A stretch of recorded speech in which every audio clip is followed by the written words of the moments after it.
Oke guys, kalian sudah memutuskan untuk menembus remote work dengan menggunakan Upwork. Nah, kita sekarang akan mengetahui dulu secara garis besar keseluruhan orang yang bekerja di Upwork itu seperti apa. Oke, saya akan ngebahas dengan ngebuat diagramnya. Pertama, yang harus kamu lakukan, begitu kamu sudah fokus untuk mendaftar di Upwork, pertama kamu harus punya skill dulu. Jangan tiba-tiba, mas aku baru belajar Hello World, mau apply job, nggak bisa. Jadi kesimpulan kamu di sini harus upgrade skill dulu. Jangan tiba-tiba langsung aja pengen dapat ribuan dolar terus langsung daftar Upwork. Ya bisa gitu, nggak ada artinya karena kamu seperti orang yang belum lulus, belum punya SIM, tapi berusaha naik motor. Sebenarnya nggak cocok juga ya. Nggak punya SIM dan nggak bisa naik motor, tapi ingin naik motor ke jalan. Nah itu dia. Nah setelah kamu upgrade skill, kamu harus melalui proses namanya pendaftaran di Upwork dulu. Ini nggak semudah yang kamu bayangkan. Kalau kamu bilang daftar di Upwork itu seperti daftar email ya, nggak seperti itu dia. Ada banyak cerita teman-teman yang berusaha daftar di Upwork itu ditolak terus. Ditolak terus, disuruh ngulang 3 hari, gagal lagi. Oke, kita di sini sudah ngebuat triknya supaya kamu lolos nembus daftar di Upwork. Oke, setelah kamu daftar di Upwork, langkah yang kamu lakukan selanjutnya adalah kamu mulai mulai hunting job. Sebenarnya ada satu lagi sih yang saya lewatkan di sini, yaitu membuat profile Upwork. Hunting jobs. Nah, hunting job ini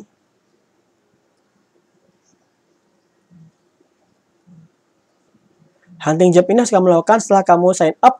Dan ada satu lagi seperti yang pernah saya sampaikan di sini, ada mengebangun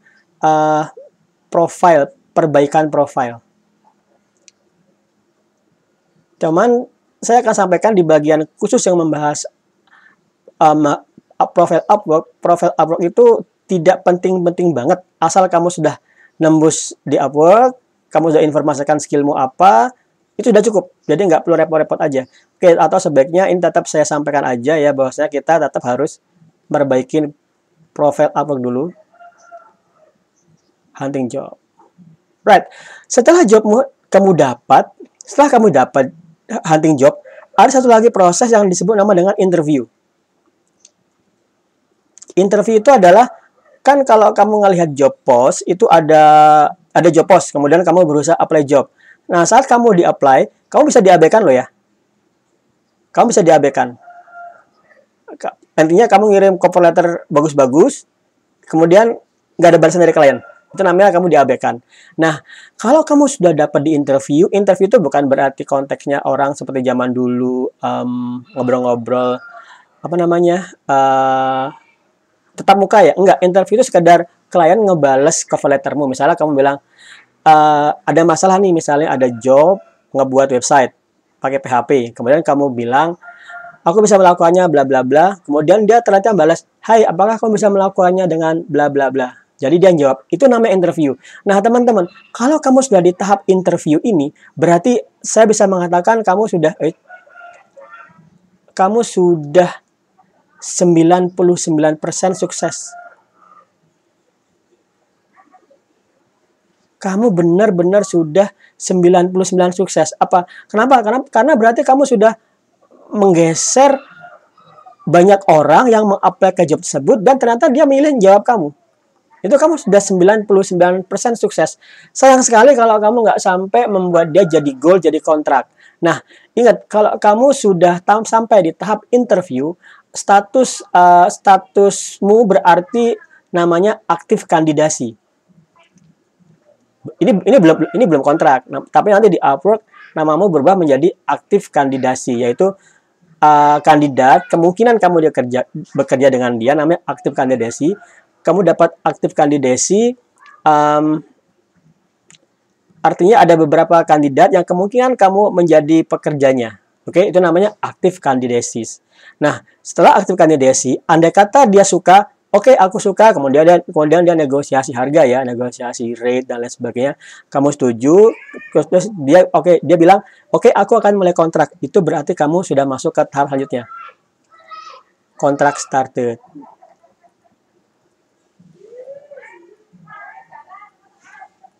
Kontrak started. Nah, di kontrak started ini,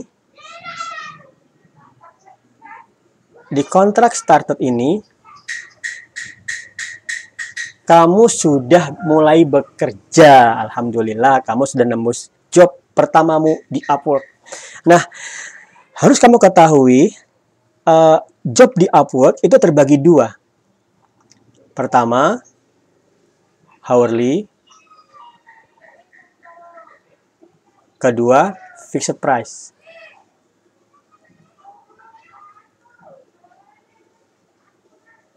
Right, teman-teman.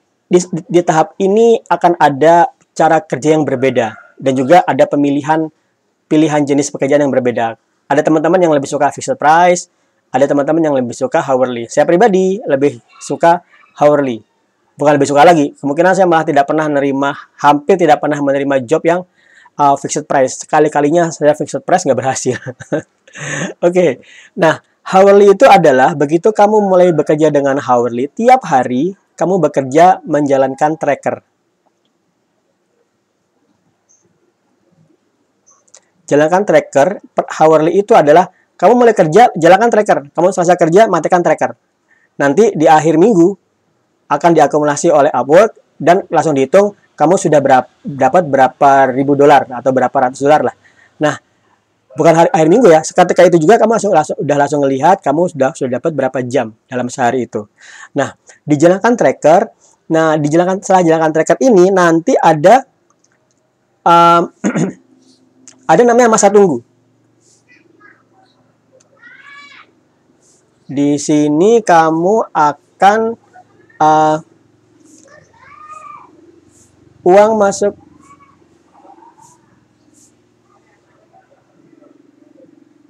kayak kata-katanya apa ya? Saya ingin mengatakan bahwasanya kamu namanya dana withdraw, dana diambil 2 weeks after Wednesday. Jadi, kalau kamu sudah dapat job yang fixed, yang hourly, itu pembayarannya pasti dan akurat by system. Jadi, nggak akan ada negosiasi lagi. Jadi, karena itu saya bahas duluan ini. Jadi, kalau kamu sedang ngerjain sesuatu dengan hourly, kamu sekarang ini katakanlah ya, ini hari apa? Ini hari Kamis. Ini hari Kamis. Saya mengerjakan kontrak hari ini. Coba saya tunjukkan Upwork saya. Salah. Saya tunjukkan tracker saya di Upwork. Open dashboard, part-time tracker. Oke, lihat teman-teman. Ini saya bekerja hari ini. Minggu ini itu 4,5 jam. Minggu ini. Jadi, saya bekerja selama ini, Senin, dihitung dari Senin ya. Senin jam 7 itu awal dan akhir suatu periode minggu di Upwork karena berhubungan dengan jam UTC. Kita mulainya jam 7 jam lebih cepat dari UTC. Jadi jam 00-nya hari Senin adalah jam 7 pagi Senin kita. Nah, kita kerja dari range ini sampai hari ini, Senin pagi jam 7 besok, itu dibayarnya adalah 2 minggu setelahnya hari Rabu. Jadi dibayar adalah 1, 2 hari Rabu di sini. Jadi dibayar tanggal 17. Pahamin ini ya, kadang teman-teman nanya, ini kapan masuknya? Kok dananya cuma ada di pending? Namanya dana di pending. Nah, dana masuk itu, kamu bisa lihat di sini, di Upworkmu, nanti kamu akan bisa ngelihat progres danamu. Di bagian report, mungkin overview cukup. Nah, ini. Hari ini, minggu ini, saya ada dana $90. Tapi ini baru di pekerjaan work in progress. Nah, yang in review, itu berarti masuknya sudah saya kerjakan minggu lalu. Ini saya kerjakan minggu lalu. Minggu lalu berarti saya kerjakan di sini. Di sini ya. Saya kerjakan di sini. Ini minggu pertama. belum masuk, tapi masuknya itu adalah nanti tanggal 10 hari Rabu. Oke, yang dikerjakan sekarang tanggal 4 rin minggu yang ini masuknya adalah hari Rabu tanggal 17. Terus seperti itu. Jadi orang di Upwork itu gajinya tiap seminggu sekali, tapi kerjaan yang dibayar adalah kerjaan yang 2 minggu sebelumnya. Oke, paham ya? Right, kita lanjutkan teman-teman. Kalau sudah di withdraw, ya sudah. Sorry. Kalau udah di withdraw, berarti kamu dapat langsung cash. Transfer. Nah, ini adalah tujuan setiap pekerja. Transfer. Saya pakai transfer, suka pakai 3 kata ya. TRX. TRX. Ini adalah transfermu di sini.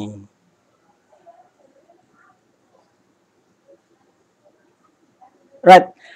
Transfer sudah, berarti masuk ke danamu. Nanti bagaimana transfernya akan kita bahas di chapter khusus tentang itu. Oke, sekarang sudah selesai, kita mundur lagi ke fixed price. Fixed price itu ada yang kalau kamu mengerjakan pekerjaan dengan fixed price, kamu tidak perlu pakai tracker. Pekerjaan fixed price itu adalah selesai baru dibayar. Tapi jangan khawatir, begitu kamu agree dengan pekerjaan yang fixed price, ada dana yang namanya escrow. Si Upwork, si klien nyimpan dananya di escrow. Dana escrow itu adalah dana apa nih istilahnya? Escrow itu bahasa Inggrisnya apa artinya? Sebentar, kalau nggak salah,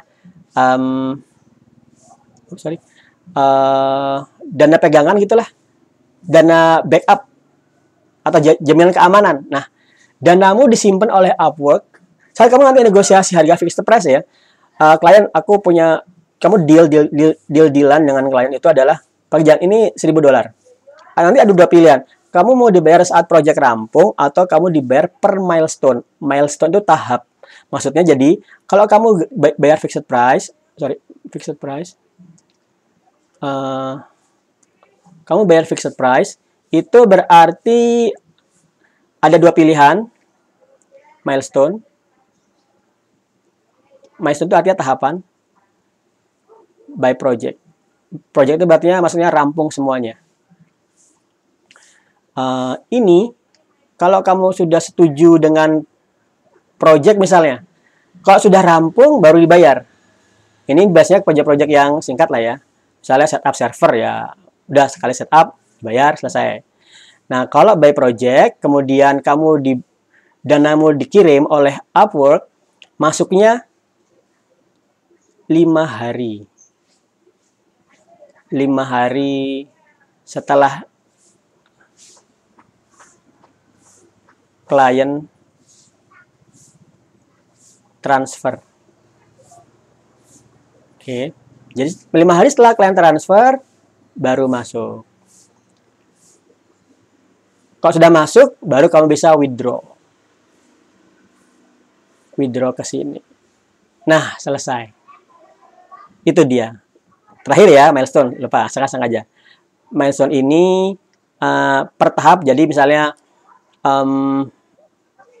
kalau tadi kan cuma setup server ya, bagaimana kalau mengembangkan aplikasi? Kan nggak mungkin kalau aplikasi selesai baru dibayar, karena kan waktunya lama. Jadi misalnya aplikasimu ada 10 fitur, kemudian kamu dealnya setelah 5 fitur selesai, kamu dibayar 50%, kemudian selanjutnya 50% dibayar. Nah, ini tuh berarti di sini kamu dibayar per milestone, sama seperti tadi dibayar per milestone 1, 2, 3, 2 kali misalnya ya. Milestone pertama dibayar, milestone kedua dibayar, tetap sama seperti tadi, dananya masuk setelah 5 hari ditransfer oleh klien. Saya katakan saya belum pernah benar-benar, saya baru sekali aja nerima dana yang via fixed price, dan saya baru nyadarin, oh waktunya 5 hari. Oke, teman-teman, saya harap ini bisa memberikan kamu kejelasan ya tentang langkah-langkah untuk suatu pekerjaan Upwork. Saya akan berikan satu lagi. Saya coba berikan sedikit keterangan di sini. Jadi pertama kali pastikan kamu punya skill dulu. Kemudian daftar profilmu, siapin hunting job. Nah, ini hunting job ini berulang-ulang loh ya. Kalau kamu nggak lolos hunting job, ya berarti nggak ada interview. Berarti kalau kamu nggak lolos hunting job, kamu akan melakukan perulangan sampai tak hingga. Sampai kamu dapat interview. Oke. Kemudian kamu dapat perulangan seperti itu, kemudian kamu di interview. Kemudian kontrak dimulai. Nah, interview itu nggak selalu berakhir dengan kontrak ya. Masih ada 1% kemungkinan kamu nggak lolos. Tapi jarang sih. Makanya saya berani mengatakan 90% begitu kamu sudah dijawab, ditanya oleh klien, kamu akan mengerjakan jobnya. Jadi kalau ini enggak, udah ke sini sih hunting job lagi. Oke. Nah, kasus apa sih orang di interview nggak lolos? Ya kasusnya itu berarti sekedar ini sih. Apa ya? Kasusnya kamu nggak bisa lolos itu kalau misalnya kamu tanya jawab, ternyata dia nyadarin kamu nggak sesuai dengan kebutuhannya. Ternyata kamu sendiri juga nggak sadar. Ternyata kamu juga, ternyata aku nggak bisa ngajarkan dia. Dia awalnya mau seperti ini, ternyata beda. Ya udah, berarti nggak lanjutin. Kalau nanti nggak dilanjutin, nanti ya biasanya klien akan nge-withdraw proposalnya. Cuma masalah saya sendiri nggak pernah ditolak sih interviewnya. Jadi saya taunya langsung dapat aja. Biasanya saya yang withdraw. Misalnya saya bilang, ini saya nggak bisa ngejakin, saya langsung withdraw aja. Itu nggak apa-apa. Oke, satu lagi, kontrak started, kamu bisa pilih yang hourly, kamu bisa pilih yang hourly atau fixed price, that's fine.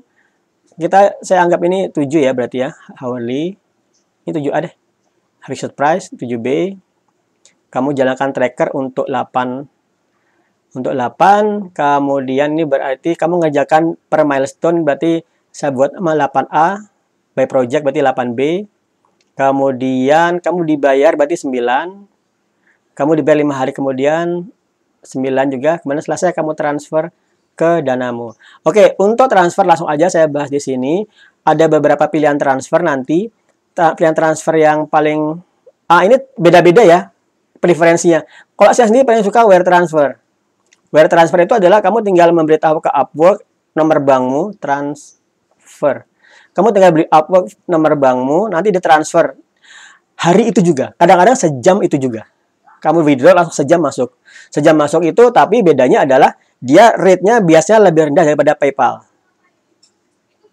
Lebih rendah daripada PayPal. Ada lagi yang kedua, yang selanjutnya itu ada namanya Payoneer. Dan yang lagi hit sama teman-teman Upwork dipakai itu adalah TransferWise. Atau sekarang namanya jadi Wise ya. TransferWise. Wise. Right. Nah, teman-teman, itu adalah keseluruhan alur yang kamu semua alur langkah-langkahmu yang akan kamu kerjakan kalau kamu sudah serius mengambil langkah bekerja di Upwork. Nah, di sini danamu sudah masuk dan kamu sudah punya pekerjaan ini yang ribuan dolar. Alhamdulillah ya. Nah, di situ kamu tinggal fokusmu adalah mempertahankan kinerja. Fokusmu mempertahankan kinerja agar jangan sampai misalnya kamu ngerjain sesuatu yang buruk, misalnya kliennya, misalnya kamu upgrade, misalnya sorry, coba saya kasih tanda dikit. Job, interview, oke, fine, contract started. Nah, teman-teman, di bagian ini adalah teknik seni tersendiri. Mengerjakan pekerjaan remote work itu tidak sama dengan mengerjakan pekerjaan on-site. Misalnya, di pekerjaan remote work, kamu nggak ada orang yang memantau pekerjaanmu. Kamu harus sendirian bisa disiplin. Nanti kita akan bahas gimana caranya bisa disiplin. Kemudian, satu lagi masalah manajemen keuangan. Kamu harus tahu, orang yang bekerja di Upwork itu tidak ada jaminan dapat uang selamanya loh ya. Misalnya, kalau kamu kerja di PNS, kamu dapat jaminan tuh asal kamu nggak korupsi aja, nggak melakukan jalan kriminal, kamu pasti akan dapat gaji dan pensiun. Itu pasti. Kayaknya gitu ya. Saya kan nggak PNS juga. Tapi kalau di Upwork, kamu hanya dapat jaminan pekerjaan yang fixed price, pekerjaan yang hourly, karena saya sukain. Pekerjaan hourly itu, kamu dapat jaminan hanya 2 minggu kamu pasti dapat gaji. Ini saya kasih tanda love deh, karena saya paling suka ini. Nah, ini tanda love. Saya suka banget pekerjaan ini karena dia kamu pasti dapat jaminan, dapat uang setiap 2 minggu. Itu jaminan. Oke. Nah, tapi ya sudah jaminanmu cuma itu aja. Misalnya tiba-tiba kamu dipecat sama klien. Selesai. Kamu nggak dapat uang lagi setelah 2 minggu setelah itu, kamu nggak dapat uang lagi. Oke. Nah, kemudian berarti kita nanti ngebahas di sini masalah gimana sih manajemen keuangan untuk freelancer ya. Setelah itu nanti kita bahas coba di course yang selanjutnya atau mungkin di chapter yang ini itu yang bisa saya rencanakan. Oke teman-teman, pahamin ini agak panjang tapi pahami semuanya. Kalau kamu pemula, pahamilah semua langkah ini adalah semua langkah yang akan kamu lakukan kalau kamu sudah mulai kerja di Upwork. Oke, saya tambahkan satu lagi ya, ini bagian uang ini saya hitung aja nih 11 sorry. Supaya kalian bisa nanya yang topik tertentu. Ini adalah 11.1.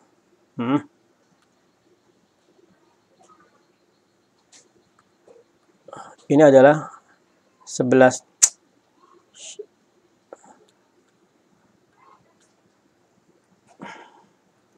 Ini 11.1, 11.2, 11.3, 11.4. Saya belum tahu apakah ada solusi lain untuk transfer. Kalau ada, saya tambahkan di sini mungkin di chapter yang berikutnya. Oke teman-teman, pahami, ulang-ulang kalau perlu. Semoga bermanfaat.